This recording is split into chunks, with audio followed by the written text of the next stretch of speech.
하나님의 말씀을 보겠습니다. 요한계시록 19장 11절에서 16절, 11절에서 16절 다 같이 일어나셔서 한 목소리로 우리 교독에서 읽도록 하겠습니다. 11절에서 16절입니다. 또 내가 하늘이 열린 것을 보니 보라, 백마와 그것을 탄 자가 있으니 그 이름은 충신과 진실이라. 그가 공의로 심판하며 싸우더라.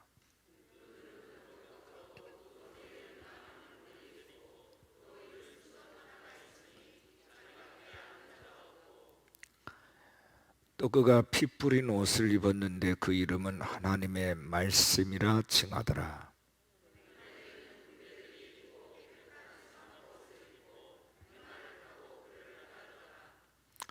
그 입에서 예리한 검이 나오니 그것으로 만국을 치겠고 친히 그들을 철장으로 다스리며 또 친히 하나님 곧 전능하신 이의 맹렬한 진노의 포도주들을 밟겠고.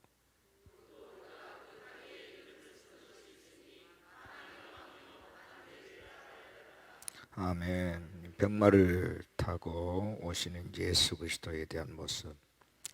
그 이름은 충신과 진실이라. 또한 하나님의 말씀이라. 계시록 3장에서는 다윗의 열쇠를 가지신 분이라. 또한 아멘이요 충성이요 참된 증인이시여 창조의 근본이시다, 이렇게 말씀합니다. 시편에서는 심판자시요, 오늘 본문 마지막 16절에서는 만왕의 왕 만주의 주이시다. 예수님은 하나님 자신이시고 하나님의 모든 권위와 권세를 가지신 이 땅에 인간의 모습으로 오셨지만 그분은 하나님 자신이십니다. 그리고 그분은 지금도 영으로서 우리와 함께 하시고 모든 나라, 모든 족속, 모든 방언들 가운데 주가 되시고 지금도 통치하고 계신 분이십니다. 그분은 구원자시며 심판의 하나님이십니다. 하나님께서 하시지 않는, 결제하지 않는 일은 이 땅에 일어날 수가 없습니다. 지금 유행하고 있는 코로나19, 이 코로나 바이러스도 하나님이 하신 일이죠. 이것이 언제까지 번질지, 어디에서 그 끝이 날지 아무도 알 수는 없습니다. 다만 우리는 하나님 앞에 하나님의 자비와 공의를 구할 뿐이고, 혹여 이것이 우리가 쌓은 죄로 인한 것이라면 하나님 우리의 죄를 보게 하시고 깨닫게 하셔서 그 죄를 하나님 앞에 겸허하게 인정해 드리고 회개하게 하사 하나님과 우리 사이에 막힌 담이 먼저 허물어지게 하시고, 그로 인하여서 이 결과물, 이 코로나 바이러스도 퇴치되어지도록 하나님 긍휼히 여겨 주시기를 원합니다. 우리가 원하지 않아도 하나님이 원하시는 일들은 일어나게 되어 있습니다. 그래서 우리가 이런 그 많은 재난이라든지 재앙이라든지 이런 그 많은 사건들을 통해서 우리가 겸손하게 하나님이 하시는 일에 대해서 우리가 딴지를 걸고 예냐고 묻기보다도 이 하시는 일에 대해서 순응을 하고 오히려 그 사건 속에 들어있는 하나님 메시지를 청취하는 것이 더 중요하다는 거죠. 다시 말하면 하나님이 있어야 할 것을 있게 하신 것이지, 하나님이 아무리면 우리에게 그냥 고통 주려고 허락하신 것은 아닐 테니까 말이죠. 그래서 우리가 어떻게 해서든 이것을 막으려고 하는 노력보다 더 중요한 것은 하나님은 왜 이 시점에 이렇게 흔들어대실까라고 하는 이 질문을 해야 되고, 그에 대한 우리가 분명한 해법을, 해답을 찾아야 되겠다 하는 것이죠. 언제 끝날지 알 수가 없어요. 이게 얼마나 더 진행이 될지 알 수가 없습니다. 제가 이 신문지상에도 보고 이제 방송에서도 들었고 사람들 통해서도 이제 들은 얘기인데, 스웨덴과 같은 나라는 집단 감염을 자연스럽게 받아들이는 식으로 지금 이것을 진행하고 있는 겁니다. 어떤 뭐 검사라든지 이런 부분들, 물론 많은 사람들이 죽고 있어요. 그러나 우리나라나 미국이나 이란이나 이탈리아 같이 그렇게 많은 숫자가 죽지는 않습니다. 그들의 논리는 그것입니다. 거기에서도 다 의학적인 소견과 판단이 있더라고요. 하나님이 하신 일이라면 자연스럽게 받아들이고, 우리가 이것에 대해서 이제는 그 면역성을 갖는 것이 중요하다는 거죠. 이번 코로나 바이러스뿐만 아니라 전에도 스웨덴이라는 나라는 그렇게 해왔어요. 적응을 하고. 예전에 우리가 어렸을 적에 우리나라가 불우했을 때에 어떤 유행병이 돌다든지 할 때에도 그때는 약들도 있었지만 가난해서 약을 사 먹을 수 없었기 때문에 대부분의 백성들이 그러한 대유행성의 어떤 질병이 창궐할 때에도 그것을 그냥 겪었지요. 그래서 또 죽기도 하고, 또 거기서 살아남은 사람들은 그 면역성이 항체를 갖게도 되고, 그래서 오히려 더 단단해지는 그런 우리의 그 과거가 있습니다. 그래서 어떤 것이 옳으냐 그르냐를 떠나서 어찌됐건 우리 인간이 아무리 이걸 막으려고 해도 어느 정점에서는 막을 수 없는 한계에 부딪히게 되고, 또한 하나님께서 우리에게 긍휼을 베풀어 주신다면 우리도 모르는 사이에 나에게도 그 코로나 바이러스가 들어왔다가 또 내게서 이렇게 가볍게 떠나는 그런 일들도 있을 것이다 하는 거죠. 그들은 그냥 유행하는 감기 정도로 이렇게 생각하는 것 같아요. 어쨌든지 간에 지금 우리가 이런 그 우리의 삶의 형편에 있어서 요즘 포퓰리즘이라는 얘기들을 정치인들이 많이 하죠. 어떤 사건이 생겼을 때 그것을 정치적으로 이용을 해서 자기들의 어떤 이익을 좀, 반사 이득을 취하려고 하는 이런 것들을 포퓰리즘이라고 합니다. 포퓰리즘이란 그 정치인들은 이런 코로나 바이러스를 통해 가지고 굉장히 너무 과한 액션을 하고, 이것을 하나의 통치 수단으로 백성들을 볼모로 잡아서 뭔가 자기들의 반사적 이득이나 표를 얻고 싶어하는 이런 일들을 하는 거죠. 그 중에 하나가 교회를 흔드는 일입니다. 교회를. 그래서 이 교회를 흔드는 일은 해서는 안 될 가장 고약한 짓이고, 해서는 안 될, 가장 있어서는 안 될 죄 중에 가장 큰 죄인데, 이것을 국가가 공권력으로, 어떤 지자체장들이 공권력으로 이것을 하려고 한 자체가 정말 우리가 그리스도인이어서만이 아니라 객관적 차원에서 볼 때에도 부당하다 하는 것들을 우리가 여실히 알 수 있는 거죠. 그래서 우리는 지금 이런 일들을 통해서 하나님이 더 분노하시지 않도록 정말 이 정권을 위해서 기도해야 되고, 정말 이 땅에 있는 잘못된 생각을 가지고 자기들의 이익을 추구하고자 하는 사람들이 더 이상 그 세력을 확장시켜 가지 못하도록 우리는 예수 그리스도의 이름으로 그들의 모든 죄된 것과 그들의 모든 잘못된 생각을 묶어버리는 정말 공격적인 기도를 해야 될 줄로 믿습니다. 사람은 미워하지 말고 정말 하나님의 법에 배치되어지는, 하나님이 기뻐하지 않는 일들에 대해서 우리가 이제 좀 수비적인 차원을 떠나서 이제 공격적으로 그 어둠의 영을 향하여서 권위 있게 우리가 선포를 해야 되겠다 하는 것입니다. 우리에게는 하나님께서 예수 그리스도의 이름으로 하나님의 나라를 일으키는 힘과 권세를 주셨습니다. 여러분 보십시오. 병마를 타고 오신 예수님, 승리자의 모습이죠. 이제 마지막 때에 한판 전쟁을 치르기 위해서 적그리스도와 거짓 선자들을 심판하고 내몰기 위해서 그들은 이제 잡아서 음부에 던지기 위해서 오시는 재림하신 예수님의 모습인데, 여기 보면 예수님만 백마를 탄 게 아니라 하늘의 군대들이 같이 백마를 타고 예수님을 따랐다, 이렇게 되어 있어요. 하늘의 천군 천사들이 같이 움직였다는 거죠. 아멘이십니까? 그래서 하나님의 거룩한 백성들을 보호하고 그들 편에 서서 그들을 안전하게 할 뿐만 아니라 정말 그들에게 마지막까지 예수 그리스도의 이름으로 승리할 수 있는 힘과 권세를 그들에게 하늘의 군대를 동원해서 돕게 하시고 또한 그들에게 힘을 실어주신다는 것입니다. 우리 육안으로는 보이지 않지만 영 안에서, 영계에서는 이런 활발한 움직임이 있다 하는 것입니다. 지금 여러분들이 눈으로는 확인할 수 없지만 영 안에서 하나님께서 하나님의 군대를 일으키고 우리의 우편 근이 되어 주실 뿐만 아니라 우리의 방패가 되어 주시고 산성이 되어 주시고 피난처가 되어 주시고, 할렐루야, 우리와 함께하여 주심을 믿으시기를 바랍니다. 담대하셔야 돼요.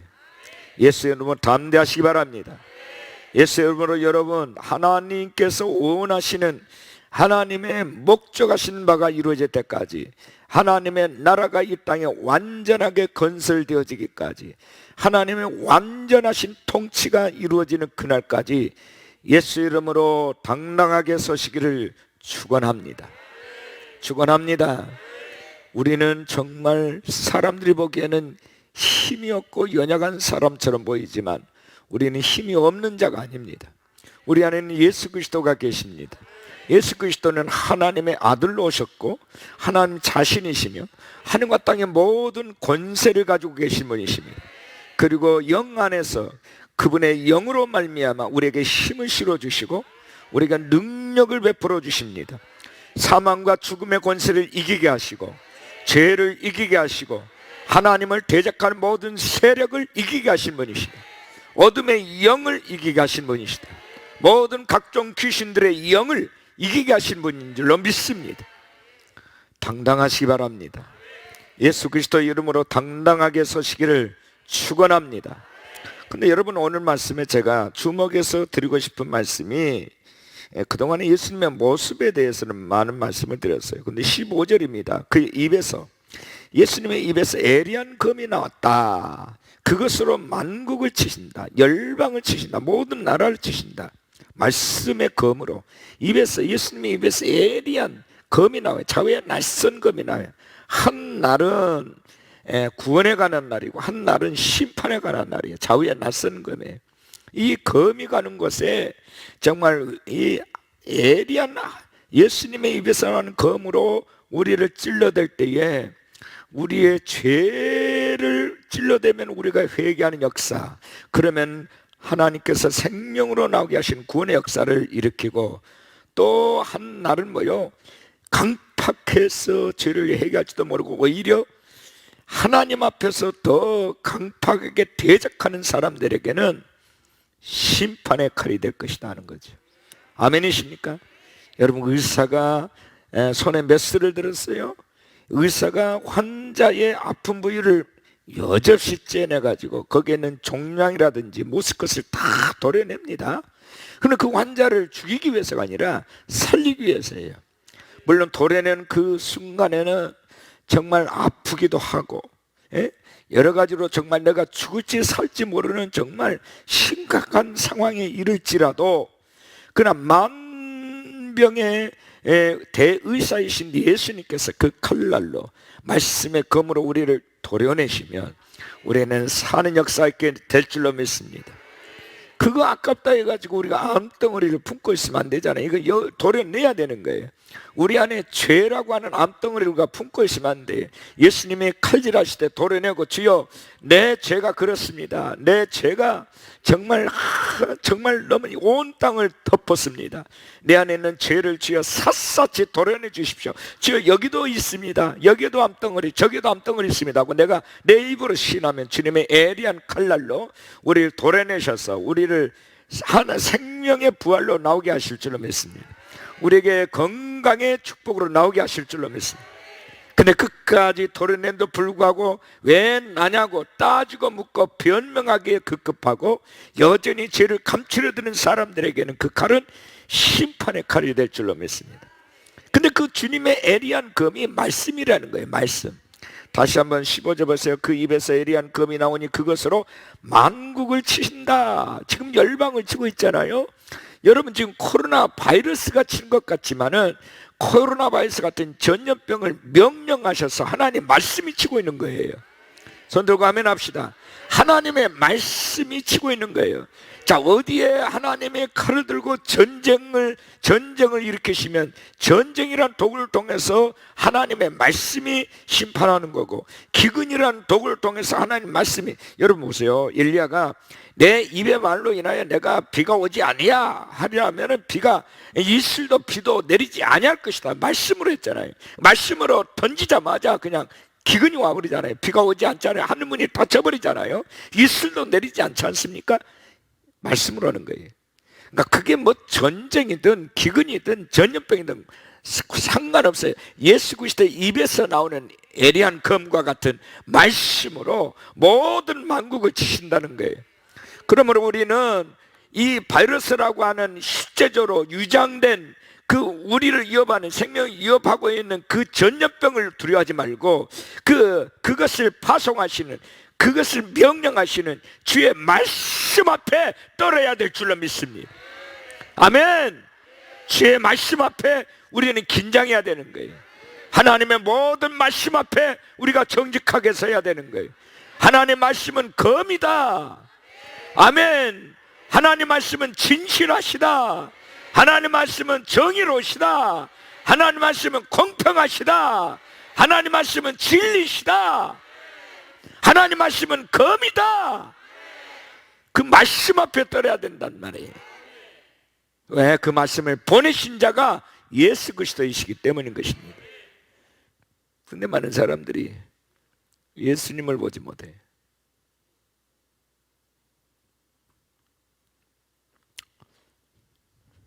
다음 주가 고난주일이고 그 다음 주가 부활주일인데 많은 교회들이 지금 당국의 협조, 여러분 당국의 협조보다 하나님의 비유 맞추는 것이 더 우선 아니에요? 아멘이십니까? 앞으로 더 근화하려는데 저는 북한 가족을 요즘 많이 생각해요. 그들은 지하에서 예배를 드리고 싶어도 그들은 나올 수가 없어요. 나오면 처형당하니까. 근데 우리는 말이요, 교회가 지상에 있어요. 어느 때든지 올 수 있는 거예요. 근데 이 전염병 이것 하나 때문에 벌벌 떨고 있는 거예요 지금. 우리가 예방적 차원에서 사회적 거리를 유지하고 마스크 쓰고 철저하게 소독도 하고, 예? 하자 이거예요. 그러나 하나님 앞에 예배드리는 행위는요, 어떤 경우에도 우리는 내려놔서는 안 된다는 거죠. 물론 온라인을 통해서 예배드린 것도 예배는 예배입니다. 근데 항상 그렇게 드릴 거예요?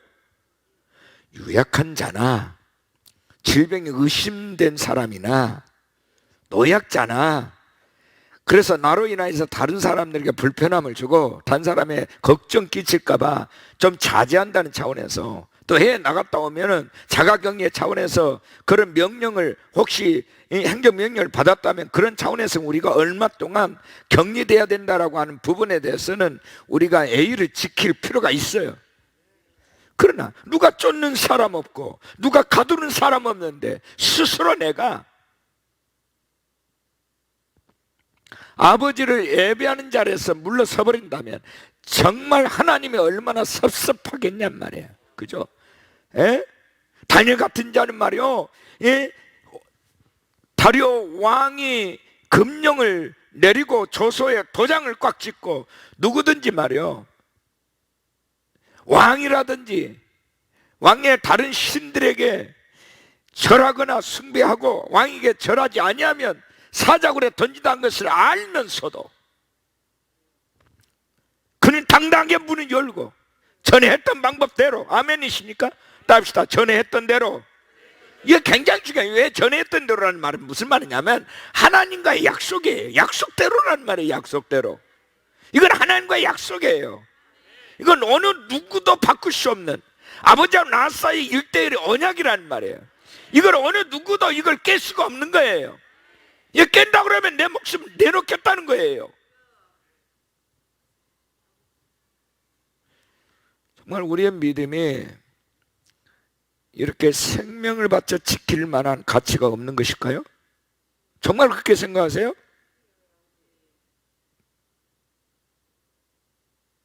사람들의 말의 위협이나 공권력의 위협이나 또 죽음의 위협 앞에 정말 내 믿음이 그렇게 아무것도 아닐 수 있단 말이에요.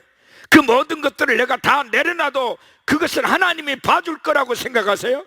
하나님이 인정할 거라고 생각하시느냐고요? 아니거든요.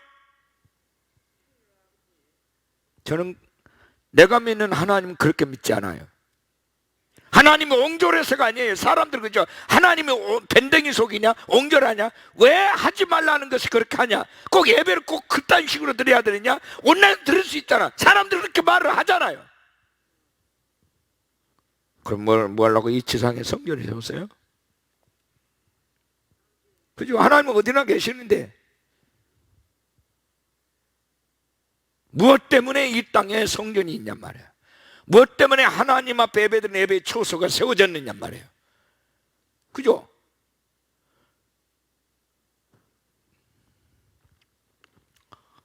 여러분 보세요. 이스라엘 백성 출애굽 와중에 먼저 뭐였어요? 장막, 하나님을 향하여 예배하는 장막, 성막부터 했어요. 그리고 나서 각 지파별로 동서남북 먼저 제일 언덕바위 제일 높은 데다 성막을 짓고 각 지파별로 그들이 뭐 성막을 자기 문에서 장막 텐트에서 나오면 바로 성막이 보이도록 문을 성막 쪽에다가 만들고 그렇게 자기들 초소를 졌어요. 언제나 성막을 치는 것부터 먼저, 아니 출애굽 와중에 그런 거예요. 성전 중심의 삶을 살았어요. 아멘이십니까? 이 아브라함도 가는 곳마다 언제나 맨 먼저 한 것이 제단을 쌓았다네. 제단을.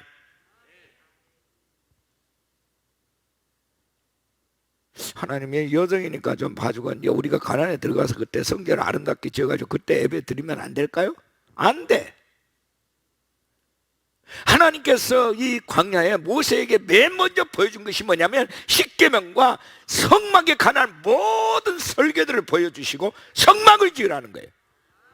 그리고 그거는 나의 초소라는 거예요. 지성소는 이렇게, 성소는 이렇게, 번제단은 이렇게, 물두멍은 이렇게 다 구체적으로 하나님이 그 사이즈까지 말씀해 주셨어요. 노아의 방주는 어떻습니까? 노아의 방주도 마찬가지예요. 근데 왜? 내 마음에 성전이 있다라고 하는 것은요, 내 마음의 성전은요 무엇과 연결되어 있냐면 하늘에 있는 성전과 지상에 내가 예배드리는 하나님의 거룩한 백성들이 같이 그리스도의 몸을 이루어서 예배드리는 성전과 내 마음의 성전이 같이 있는 거예요. 함께 가는 거예요. 믿으시면 아멘. 근데 이걸 모르시면 안 돼요.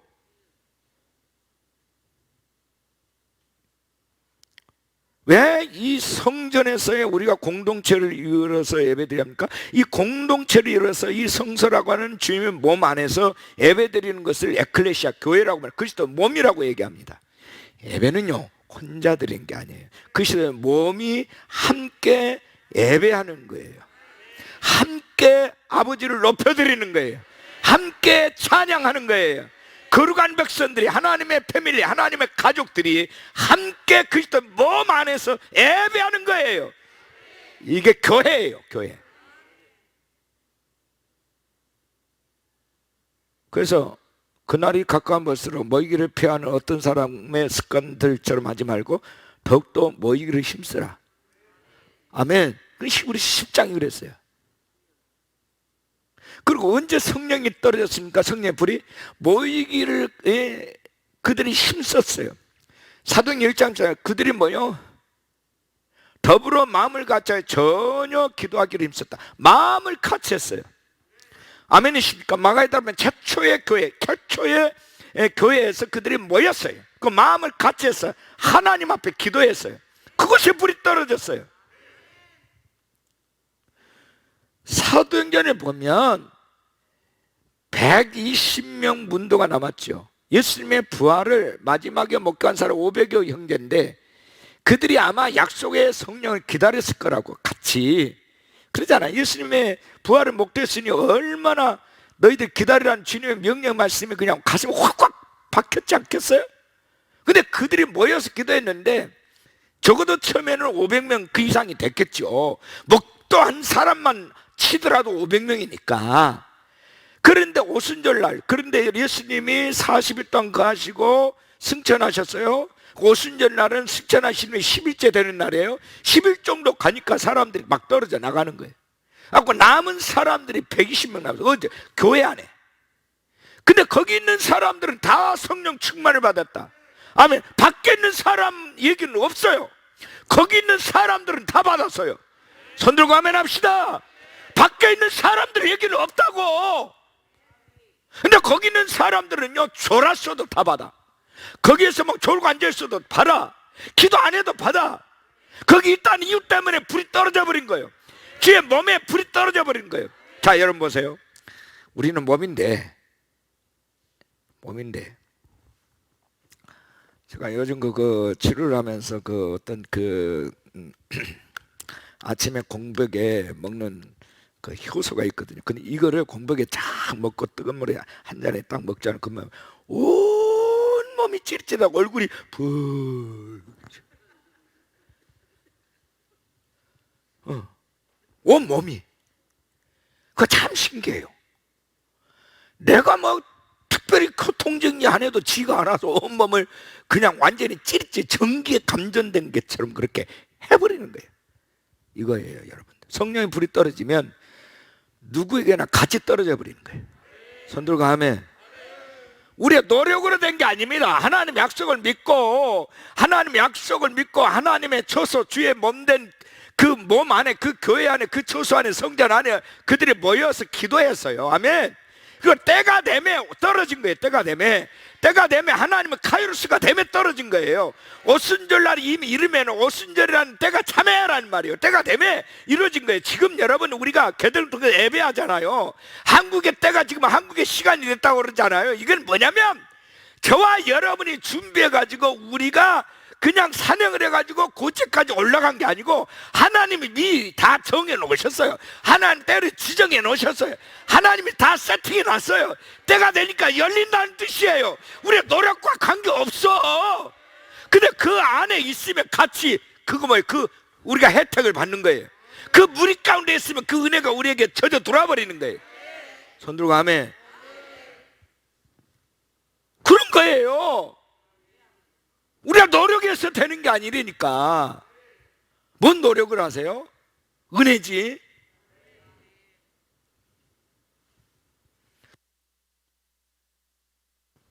사람들이 줄 서 있어요. 앞에서 문 열어주면 따라만 들어가면 돼. 아멘. 근데 멀리 있는 사람들은 그 기회를 몰라. 놓치는 거야. 그래서 기름을 사러 간 사이에 문이 닫혔다 그랬어요. 나중에 와가지고 주여 문을 두드리는데 누구냐? 주여 우리가 지금 기름 사러 간 사이에 주님 오셨군요. 문 좀 열어주세요. 우리가 주님이 여태 기다렸거든요. 나 너희들 모른다. 밖에서 슬피 울며 이를 갈미쓰리라. 타이밍을 놓쳤다는 거예요. 타이밍. 때를 잃었어요. 골든 타임을 놓쳤어요. 그 안에 있었더라면 같이 복을 받고 같이 은혜의 수혜자가 되는데 그 안에 있지 않았다는 이유 때문에 나가리가 된 거예요. 그러니까 여러분 보세요. 기독교는 노력하는 종교가 아니에요. 은혜를 받는 종교지.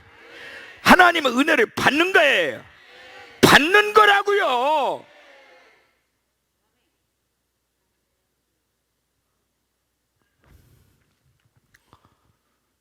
그래서 여러분 오늘 저녁에 이 성전에 와 계시는 게 잘한 거예요? 못한 거예요? 잘한 거예요. 아멘. 우리 박수로 하나님께 영광 한번 드릴까요? 거예요. 잘하신 거예요. 여러분들이 지금까지 살아가면서 제일 잘한 거예요. 아멘이십니까? 앞으로 또 이렇게 또 제일 잘하시기 바랍니다. 앞으로 이런 게 제일 여러분 으뜸이 되시길 바랍니다.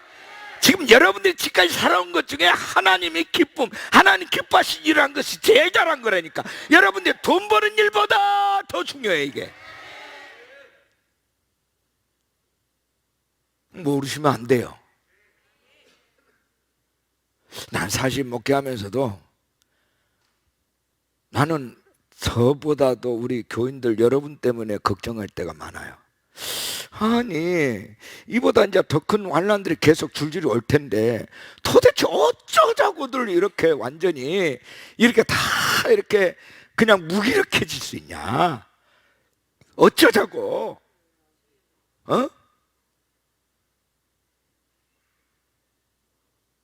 아니 이 정도는 기침 한번 오는 정도로 그렇게 패스해야 되는 거 아니에요? 아멘. 시작에 불과한 거예요. 그 입에서 예령금을 나면 그것을 만국을 치십니다. 그들을 철장으로 다스리며 친히 하나님과 전능하신 이의 맹렬한 진노의 포도주 틀을 밟는다라고 말씀하십니다. 이사야 11장 4절에서는 이렇게 말을 해요. 공의로 가난한 자를 심판하며 정직으로 세상이 겸손한 자를 판단할 것이며 그의 입의 막대기로 세상을 치며, 따라합시다. 그 입의 막대기로, 그 입의 막대기로 세상을 치며 그 입술의 기운으로 악인을 죽일 것이다. 입술의 기운으로 악인을 죽인다. 입의 막대기로 세상을 치고 그 입술의 기운으로 악인들을 죽이신다.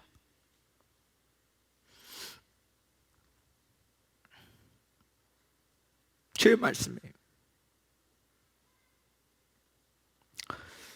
제가 목회하기 전이나 목회 지금 하고 있는 지금이나 앞으로도 마찬가지인데 제가 벌벌 떠는 건 뭐냐면 하나님 말씀입니다. 하나님 말씀 앞에는 제가 꼼짝 못해요. 아멘. 주께서 말씀하시면 제가 벌벌 떨어요. 왜요? 나의 의지와는 상관없이 내가 순종하고 불순종하고 이건 관계없어요. 하나님 말씀 그대로 이루어질 거니까 떠는 거예요. 아멘이십니까? 하나님 말씀 그대로 이루어져 버려요. 그냥. 그러니까 떠는 거예요. 내가 준비가 됐든 안 됐든 내가 그 말씀을 받을 준비가 됐다, 내가 순종할 마음이 있든 없든 관계없어. 그 말씀 그대로 이루어져 버려. 그래서 떠는 거예요. 그래서 어떤 말씀에 레마로 확 다가올 때 저는 긴장을 하기 시작해요.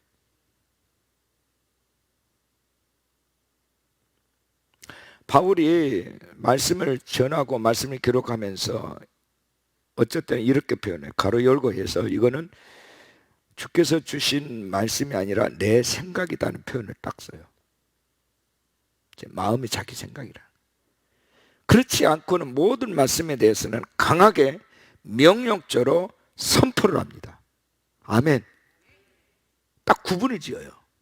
이게 무슨 얘기냐면 하나님이신 레마 앞에 그는 늘 긴장하고 있다는 거예요. 아버지가 주신 언약의 말씀 앞에 늘 떨고 있다는 거죠.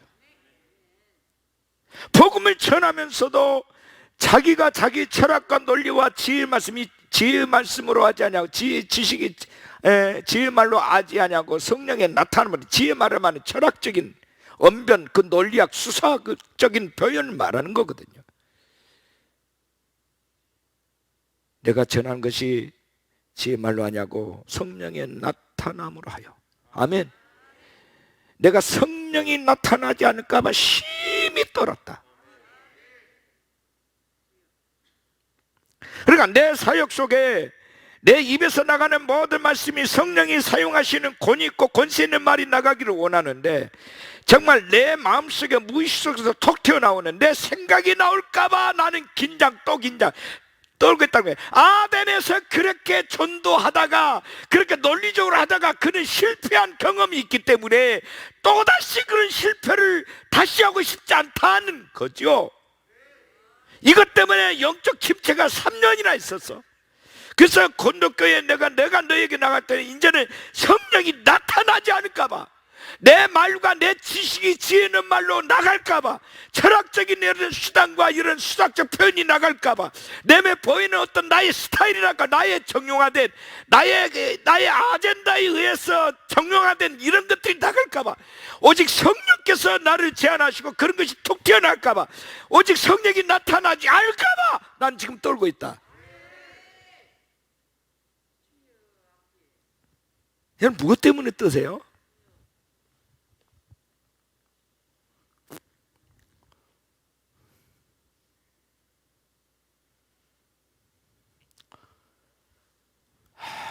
어떤 사람들은요, 하나님이신 마음을 나눠가는데 자기 상처만 계속 얘기해요. 답답해요. 어쩌자는 거예요, 그게. 계속 그거 얘기해가지고 어쩌겠다는 거예요.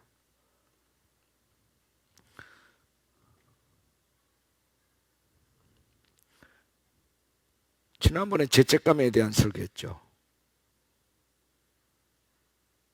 죄인의식과 죄책감은 별개의 문제라고.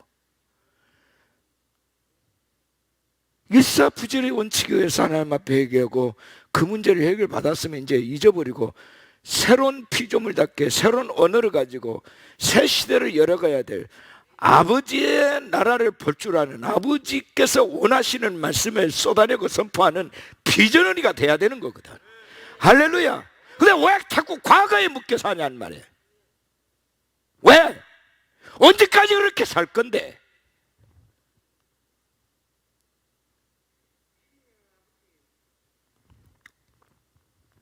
저는요, 지금이라도 과거로 돌아가라면 저는요, 싫어요. 싫습니다. 아멘.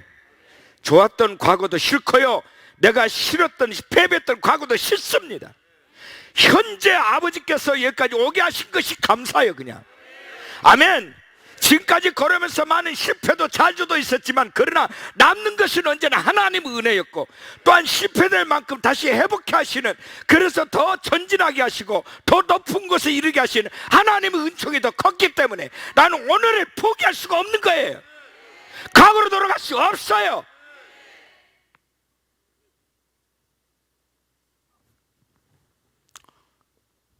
과거 팔아먹어서 어떡하려고요?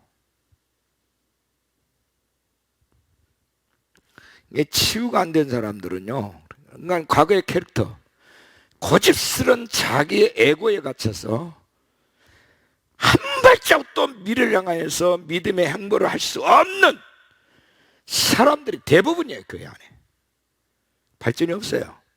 그렇게 교회를 10년, 20년, 30년, 40년 다녀도 달라질 게 없어요. 왜 그렇게 살아야 돼요? 말로는 왕같은 제사장이다, 거룩한 나라다, 우리 하나님의 자녀된 권세를 가졌다. 그러면 권위 있게 권세 있게 살아야 되잖아요. 아멘. 당당하게 예수 그리스도 이름으로 온수마귀를 물리치고 꾸짖으면서 살아야 되는 거 아닙니까? 하나님의 나라를 선포하고 아버지의 나라를 취해야 되는 거 아닙니까? 이제는 여호와의 군대가 돼서 일어날 때가 되었잖아요. 아멘이십니까?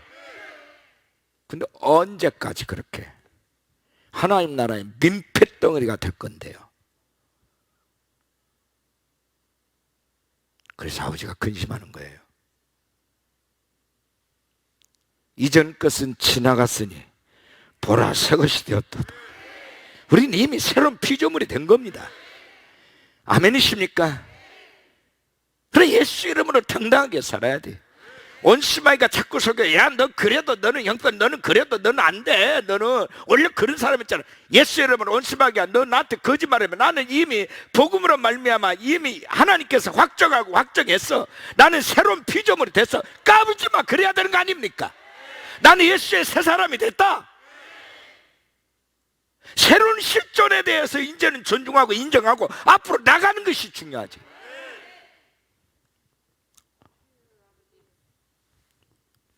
새로운 차를 샀어요.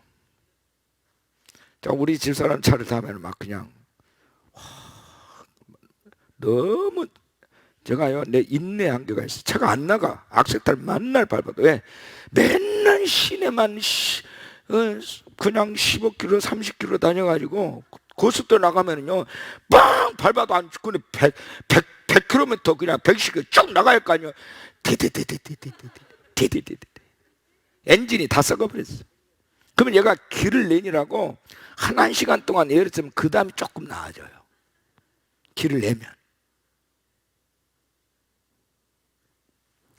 근데 제 차는요, 제가 좋은 차든 나쁜 차든 간에 얼마나 길을 잘 내든 그 다음에 내 차를 인수받은 사람들은 너무너무 좋대.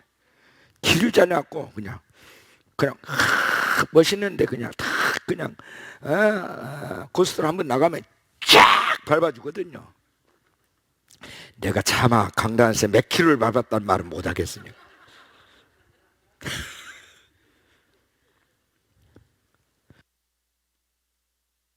길을 내줘야 돼요. 여러분의 인생을 보링하십시오. 아멘이십니까? 길을 내주셔야 돼요.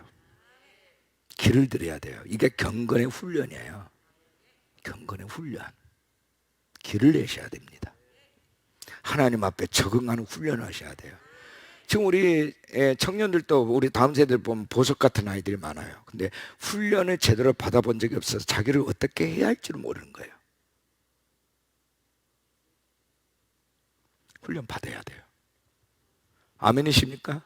공동체 훈련도 해야 되고 교육 훈련도 해야 되고 비저너리 하나님의 음성을 듣는 법도 훈련해야 되고 기도하는 훈련도 해야 되고 아멘이십니까? 말씀을 전하는 훈련도 해야 되고 해야 되는 거예요.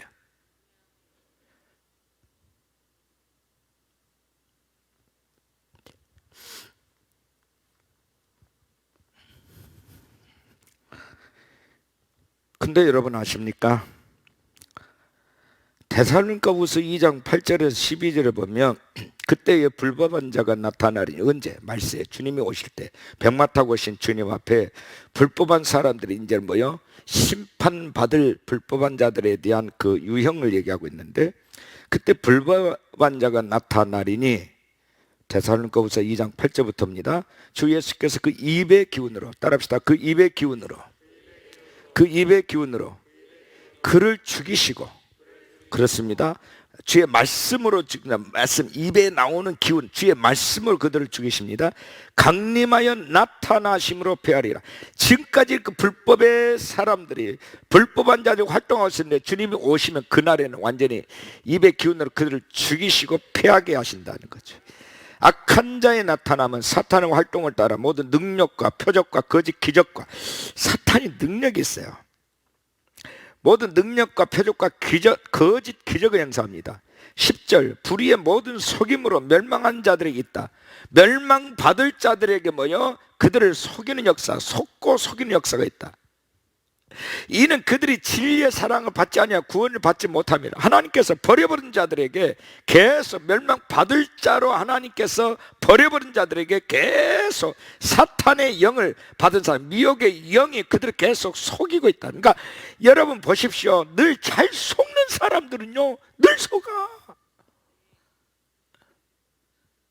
기가 얇다고 그러죠. 기가 얇다고. 속는 것도 은사야.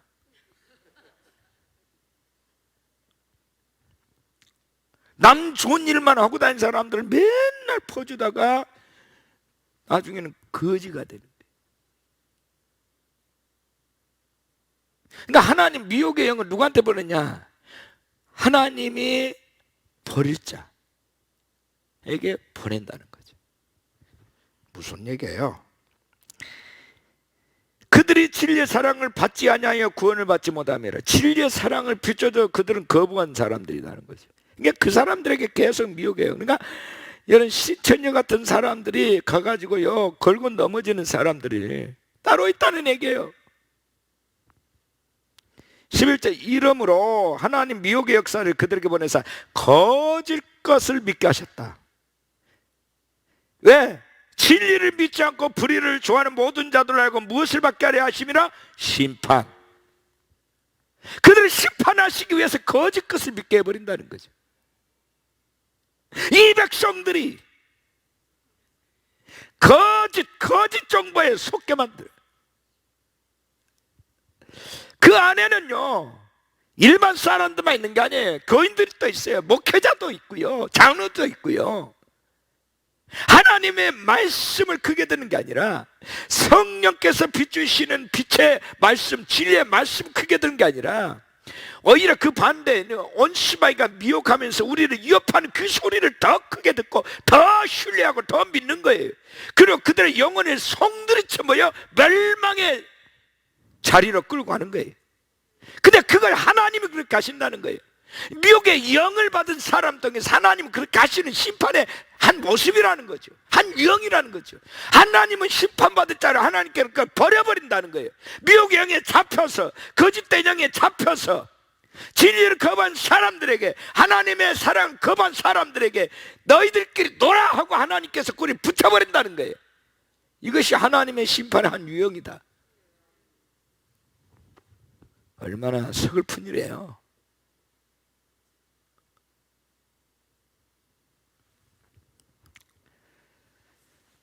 근데 그 입에 기원을 하신다는 거예요. 주의 말씀으로.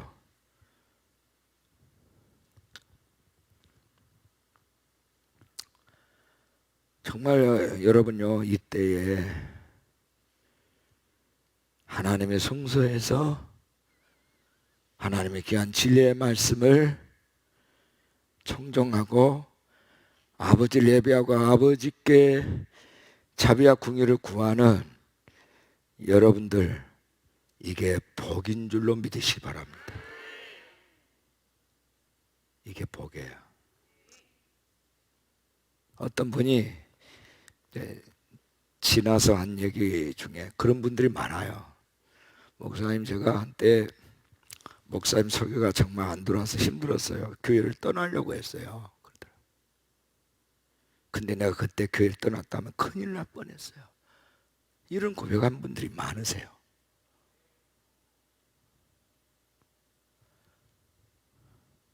많아요. 최근에도 어떤 분이 그런 고백을 했어요. 최근에도 실제로 교회들을 갔다가 검색을 했대요.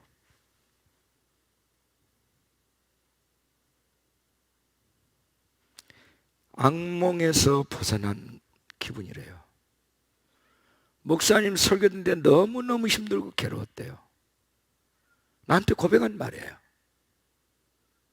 근데 이제 내가 그 어둠의 터널에서 나오고 보니까 내가 왜 그랬는지 이해가 안 된다는 거예요. 내 제정신이 아니었다는 거죠.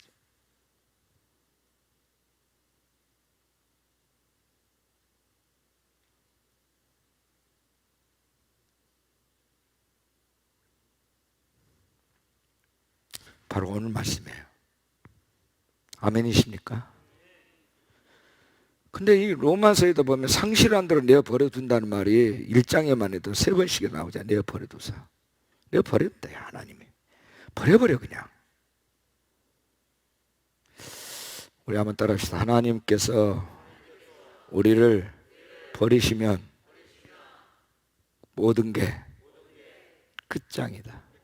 근데 사람들이 이거 모르는 거야. 아직도 좀 버틸만 하고 아직도 숨쉴만 하니까 괜찮은 줄 알아. 아니요. 계속 무너지는 소리가 더 크게 들릴 거예요, 이제. 근데 그걸 몰라요, 어리석게도. 근데 여러분, 목회를 하다 보니까 이제는 그들의 마음의 토양을 보고 저는 진단합니다. 마음의 토양을 보고. 왜냐하면 이 사람이 말씀을 받는 사람인지 아니면 일적으로 듣는 척하지만 안 받는 사람인지 알거든요. 그러면 그 미래가 열매가 있다 없다는 것은 그 짐작할 수 있는 거 아니에요? 그래서 미래에 희망이 있냐, 희망이 안 보인다, 희망이 보인다라고 하는 것은 그 사람 마음의 밭을 보면 아는 거거든. 근데 그 마음의 밭이 어떻게 평가하느냐, 말씀, 하나님의 말씀을 탁 던져보는 거예요. 그 말씀에 대한 반응이 그 사람 마음 밭, 그 구조를 증명하고 있는 거거든요. 길가밭인지 돌밭인지 가시떨기 밭인지 좋은 땅인지 기름진 밭인지 그걸 증명하는 거예요. 볼 것도 말 것도 없어요. 그건 애원할 필요도 없어요. 그거는 왜? 그 수순으로 갈 거니까. 그 사람은 말려도 갈 사람은 가요. 안 말려도 안 갈 사람은 안 가고요. 할렐루야. 그러니까 노아의 방주, 오늘 아침에 새벽에 얘기했죠. 노아가 방주를 어떻게 120년, 아니 그거는요 간단한 문제예요. 아버지의 임재 속에 있는 사람은 그거 어렵지 않아요. 그것이 일상이에요. 일상. 오히려 그 불신하고 그 반대 불순종하는 것이 더 어려운 거예요. 아멘이십니까? 왜냐하면 모든 게 은혜로 되기 때문입니다. 노력해서 되는 게 아니에요. 아버지의 마음이 부어진 바 되면은요 그렇게 할 수밖에 없도록 하나님이 끌고 가세요. 자연스럽게, 너무나도 자연스럽게. 아멘. 어떤 거부할 만한 어떤 시도도 한 마음 자체를 하나님이 제거해버리기 때문에 없어요. 그거 가지고 갈등하지 않습니다. 성령의 임재라고 하는 것이 그렇게 중요한 거예요. 임재 속에 있는 사람, 은혜의 바다 속에 있는 사람은요 내가 노를 절 필요가 없어요. 주께서 하십니다. 너무 자연스러운 거거든요 그게. 아니 목사님 어떻게 그 어려운 말씀 언약을 붙들고 모든 사람이 아니라고 하는데 목사님은 애써 그래서 갈 수 있나요? 저는 이런 많은 질문을 받아요. 나는 그 질문한 게 나 이해가 안 돼요. 왜요? 나 그것 때문에 처음에 스타트 할 때는 고민은 무지무지하지만 이미 이제 아멘하고 갈 때는 고민을 한 적이 없거든요. 하나님 할 거니까. 다만 너는 내 목숨을 바쳐라 이거예요. 그러면 주여 내가 할 수 있는 것은 여기다 목숨을 바치는 일입니다. 여기까지. 남에 대해서 막 목숨을 바치고 하는 건 그 사람의 몫이고 너는 네 목숨을 바치라는 거예요. 그럼 아멘하고 가면 되는 거예요. 그 다음에 하나님이 해라고 하시고 하나님 책임질 거 아니에요. 그러나 내가 뭔가를 결정하면 내가 책임을 져야 되거든. 그러니까 뭐더라 그 어리석고 바보짓을 내요. 하나님이 결정하시고 가면 하나님 책임질 텐데. 아멘이십니까? 그게 가장 안전한 거거든요. 사실은 그 불안전한 게 아니에요. 답이 없어도 답이 없는 게 아니라고요. 그것만큼이나 확실한 해답이 어디 있어요? 하나님 언약을 왜 믿습니까? 이루어질 거라는 확신이 있기 때문이죠. 왜 그 말씀 붙들고 나가는 겁니까? 그 말씀은 이루어질 약속이기 때문인 것입니다. 우리가 시험할 필요가 없어요. 그거는 하나님이 하신다면 하는 거니까.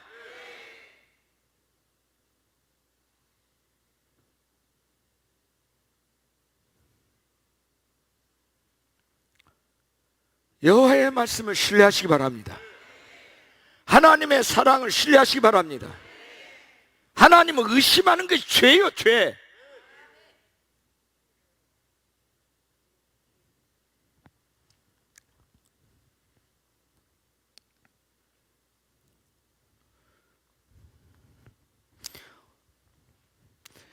주님과 같이 가는 게 안식이고 그게 자유함이고 그게 행복한 거지 주님으로부터 분리되면 불안해요.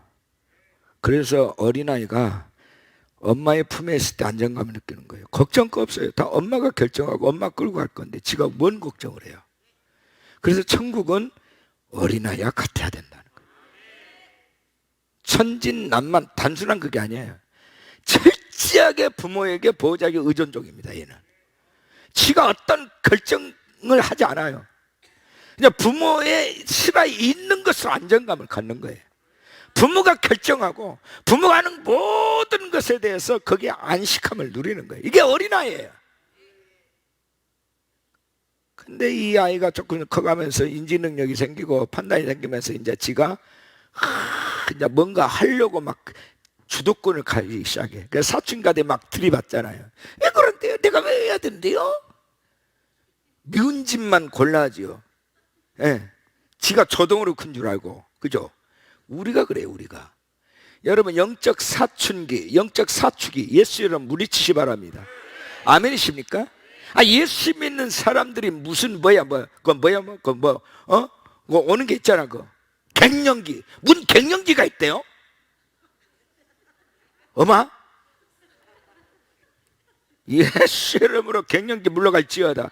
아니 주님 안에서 기뻐하고 자유하고 안식해야 될 그것도 부족한데 무슨 갱년기야. 갱년기는 아니 목사님 그거 모르는 소리. 그건 나이가 들면 온다니까요. 아니요, 다 오는 게 아니에요. 패스해요, 패스. 아멘이십니까? 막 식은땀이 줄줄 나오고 그냥 기력이 떨어지고 그냥 어쩌고 저쩌고 밥맛이 떨어지고 그냥 인생에 의미가 없어지고, 남편도 너무나도 뵈기 싫고 애들도 싫고 목사님 가보니까 내가 갱년기가 왔는가 봐. 아이고, 예수 이름으로 갱년기 따위는 물러가 지어다 그래야지.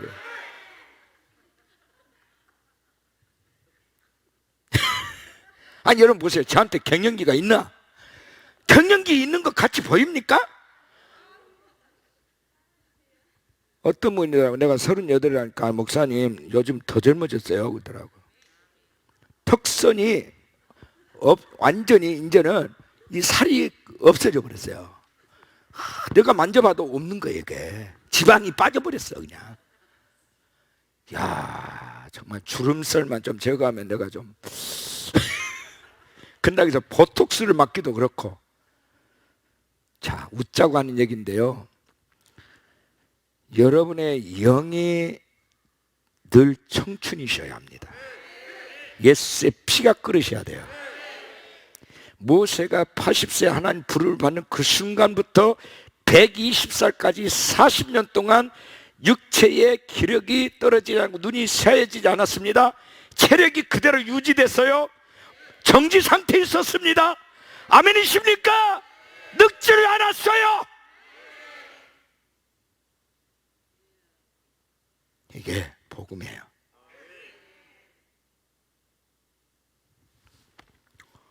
고정관념을 버리세요.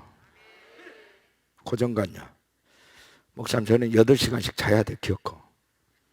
아니오시다요. 따라합시다. 4시간만 자도 충분하다. 저는 이거를 입력을 시켜놨어요. 나중에 3시간으로 줄였어요.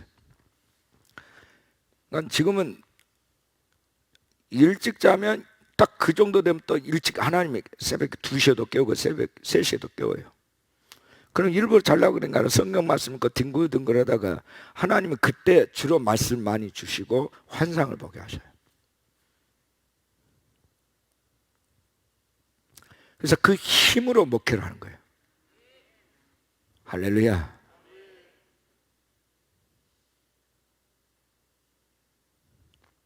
우리 주 예수 그리스도의 이름으로 승리하시기를 축원합니다. 예수님의 입에서 나오는 모든 입의 말씀은 막대기고, 입에서 나오는 모든 기운은 심판의 기능이 있어요. 원수를 향하여. 이제는 예수님의 이름으로 권세 있게 권위를 가지고 어둠의 영에게 선포하시기 바랍니다. 힘 있게 선포하시기 바랍니다. 왜 그래야 되냐면 내 안에 예수님께서 나와 함께 역사하시기 때문입니다. 그분이 주도하시기 때문입니다. 그분이 드러나셔야 하기 때문입니다. 여러분의 언어를 말하지 말고 권위있게 예수의 이름으로 주의 복음을 선포하시기 바랍니다. 예수님의 말씀을 선포하시기 바랍니다. 권위있게. 그러면 모든 어둠의 영이 떠나게 될 줄로 믿습니다. 때가 되면, 아멘이십니까? 아무런 기책이 없는 것 같아도 카이로스가 되면 이루어집니다. 아멘. 자, 오늘 말씀 붙들고 기도하겠습니다.